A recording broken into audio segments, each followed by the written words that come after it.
Hello everyone, আসসালামু আলাইকুম। কেমন আছেন সবাই? আশা করি আল্লাহর অশেষ রহমতে ভালো আছেন, সুস্থ আছেন। আলহামদুলিল্লাহ, আমি আমার পরিবার নিয়ে আছি খুব ভালোই।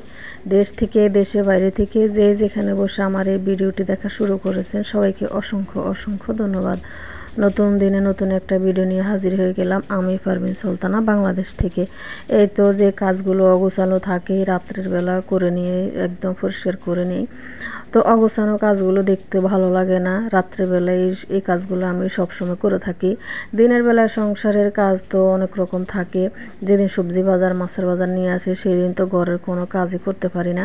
যেগুলো করা লাগে, যেগুলো না এগুলো করে নিয়ে থাকি। তো অগোছানো কাজগুলো দেখতে ভালো লাগে না। রাত্রের বেলা অগোছানো কাজগুলো ক্লিন করে রাত্রে গুছিয়ে নিলাম। তো কি কি কাজ করতেছি, কি ধরনের কাজ, সেটাই আজকে আপনাদের সাথে শেয়ার করতেছি। অবশ্যই ফুল ভিডিওটি দেখে যাবেন, সুন্দর একটা কমেন্ট করে যাবেন, আর ভিডিও দেখার শুরুতে একটা লাইক দিয়ে ভিডিও দেখা শুরু করবেন। আপনাদের কাছে এটাই আমার অনুরোধ। তো এখানে আমি দেখতে পাচ্ছেন কিছু কাজ হালকা পাতলা করে নিলাম। এই যে ওয়ার্ড্রোবের উপরে যেগুলো থাকে না কেন, আমাদের গৃহিণীদের কিন্তু অনেক কিছুই থাকে। তা আমার অত কিছু নেই, যা আছে সেগুলোই আমি ক্লিন করে একদম পরিষ্কার করে রাখতে পছন্দ করি। তো এখানে একটা গ্লাসের স্ট্যান্ডটা ছিল, ভেঙে গেছে হাতের থেকে পড়ে। তো আমি একদম রাত্রে এই কাজটা করে নিয়েছি। ঘরের কাজ কিন্তু রাত্রে যদি আমরা পরিষ্কার পরিচ্ছন্ন করি, একদম যেগুলো অগোছানো থাকে ওগুলো করে, তাহলে কিন্তু আমাদের কাজও হয়ে যায় এবং সময়টা ভালোভাবে কেটে যায়। আর আমরা যদি কাজ না করি, কাজ রেখে দিয়ে আড্ডা মারি, টিভি দেখি, তাহলে কিন্তু হয় না, আমাদের কাজ কিন্তু কাজ থেকেই যায়। তো বুদ্ধি করে রাত্রেবেলায় এই কাজগুলো করে নিলে আমাদের কাজও হয়ে যায়, ঘরটাও পরিষ্কার থাকে, জিনিসগুলো একদম ক্লিন থাকে। তা আমি এই যে কাজগুলো প্রায় সময় রাত্রে করে থাকি, কারণ দিনের বেলা সংসারে যে কাজগুলো ওগুলো করে নিতে হয়, আর এগুলো একটু দেরিতে করলেও সমস্যা হয় না। তো আমি রাত্রে খাওয়া দাওয়ার পরে এগুলো করে নিই। তো টেবিলের উপরে কিন্তু অনেক সময় অনেক ময়লা হয়ে থাকে, ধুলোবালি আসা তো বন্ধ করা যায় না, কিন্তু পরিষ্কার থাকতে পারি। পরিষ্কার থাকাটা ইমানের অঙ্গ, পরিষ্কার পরিচ্ছন্ন ইমানের অঙ্গ, আমরা সবাই জানি।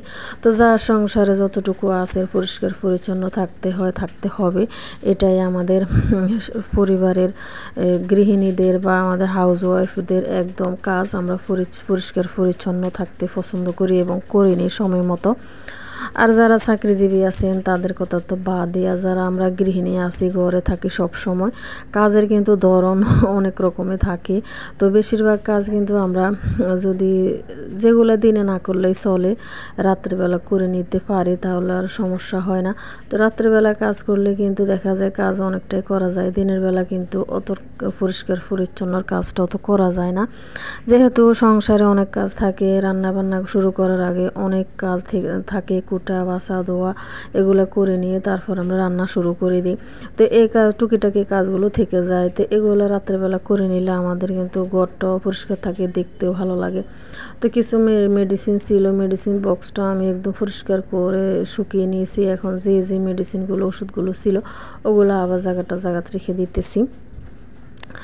আমার আফুরা এবং আপনারা এখন কে কী অবস্থা আছেন, শারীরিক মানসিক অবস্থা কার কেমন, অবশ্যই অবশ্যই বলে যাবেন। আর আমার ভিডিও কে কোন জেলা থেকে দেখতেছেন অবশ্যই কমেন্টে বলবেন। হয়তো অনেক আফুরা নতুন যোগ হয়েছে, তাদেরকে চিনি না, কোন জেলা থেকে ভিডিওগুলো দেখেন নাকি দেশের বাইরে থেকে তাও বুঝি না। তো যারা দেখেন অবশ্যই একটু বলে দিবেন কে কোন জেলা থেকে ভিডিওগুলো দেখেন। দিনে তো একটা না কাজ করিও, বাকি কাজগুলো কিন্তু রাতের বেলা করে নিলে আমাদেরই ভালো হয়। তো দিনে সব কাজ শেষ করতে পারি না, মাঝে মধ্যে শরীর অসুস্থও থাকে।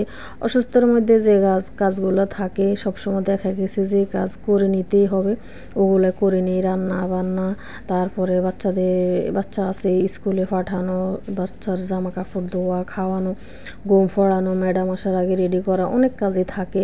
আর বাচ্চারা বলতে তো অনেক সময় খাওয়ার সময় ডিস্টার্ব করে, যেমন দুপুরে খাবার খেতে গেলে কিন্তু খাইতে চায় না। আমার বাচ্চা কিন্তু এরকম করে, কার বাচ্চা কীরকম জানি না। আমার ছেলে কিন্তু ভাত একদমই খাইতেছে না, তো জোর করে অনেক সময় খাওয়াইতে চায় না। ওর ইচ্ছা করে যদি ও খাইতে চায় তো খায়, অনেক সময় কিন্তু ইচ্ছা করেও খায় না। আবার যদি ঘরে কোনো দিন পোলাও রান্না করি বা বাইরে থেকে কোনো খাবার কিনে নিয়ে আসি, যেমন কাচ্চি বিরিয়ানি এগুলো কিন্তু ও পছন্দ করে খায়। আর কিন্তু ভাত একদমই খেতে চায় না আমার ছেলে। তো বাড়তি কোনো খাবার যদি ঘরে থাকে তো ওর জন্য রেখে দিই। ও কিন্তু বাড়তি খাবার যেমন একটু হালকা পাতলা শুকনো খাবার, বিস্কিট, চানাচুর, তারপর নুডলস, এগুলো কিন্তু ঘরে থাকলে খেতে পছন্দ করে। তো আমার ছেলের জন্য আমি মাঝে মাঝে রাখি এগুলা। তো এখানে সন্ধ্যার সময় 1 কাপ চা তো খেতে ভালোই লাগে। তো ভাবলাম অনেক কাজ তো করা হয়েছে, টুকিটাকি কিছু কাজ আমি ক্যামেরার সামনে নিয়ে এসেছি, আবার কিছু কাজ ক্যামেরার অফ ক্যামেরা করে নিয়েছি। সব কাজ কিন্তু ক্যামেরার সামনে আনা যায় না। তো কিছু কাজ ক্যামেরার সামনে এনেছি আপনাদের সাথে শেয়ার করার জন্য। তো কাজ করার পরে ভাবলাম 1 কাপ চা খেয়ে নিই। তো আপনাদের ভাইও চলে এসেছে, এখানে 2 কাপ চা বানিয়ে নিয়েছি। তো জিরোকাল দিয়ে আমি চা বানিয়ে নিয়েছি, খাওয়া দাওয়া শেষ করে দিয়েছি। তো রাত্রের বেলা কিছু কাজ করে নিতে হয়, যেমন রান্না বান্না যদি করা লাগে। দুপুরে রান্না করলে অনেক সময় রাত্রে কিন্তু তরকারি একদম শর্ট পড়ে যায়। তো আজকে আমার একই রকম হয়েছে, তরকারি শর্ট হয়ে গেছে। তো ভাবলাম একটু ভর্তা বানিয়ে নিই। তো এই মসুরের ডালের এই ভর্তাটা এত সুন্দর হয়, দেখতে এত লোভনীয় হয় যে হয়তো আপনার জানা ছিল না যে মসুরের ডাল দিয়ে এত সুন্দর একটা ভর্তা বানানো যায়। দেখতে যত লোভনীয় হয়, খেতে কিন্তু অনেক মজা। তো এখানে ধনিয়া পাতাও দিতে পারেন, আমার কিন্তু ধনিয়া পাতা ছিল না। আমি পেঁয়াজ একটু হালকা করে তেলে ভেজে নিয়েছি, তারপর শুকনো মরিচ, স্বাদ মতো লবণ দিয়ে সরিষার তেল দিয়ে মেখে নিয়েছি। তো এরকম মসুর ডাল দিয়ে ভর্তা কিন্তু বানিয়ে খেতে পারেন অনায়াসে। যারা ভর্তা প্রেমী আছেন একদম মন ভরে পেট ভরে ভাত খেতে পারবেন। তো এই যে আমার ভর্তাটা বানানো হয়ে গেছে, কেমন হইতেছে অবশ্যই জানাবেন। তো এখানে আমি সরিষার তেল দিয়ে ভালো মতো মেখে নিয়েছি। তো জাল কিন্তু আমার পছন্দ, তো আমার পছন্দ মতো আমি অনেক জাল দিয়েছি, যেহেতু আমার ছেলে এটা খাবে না।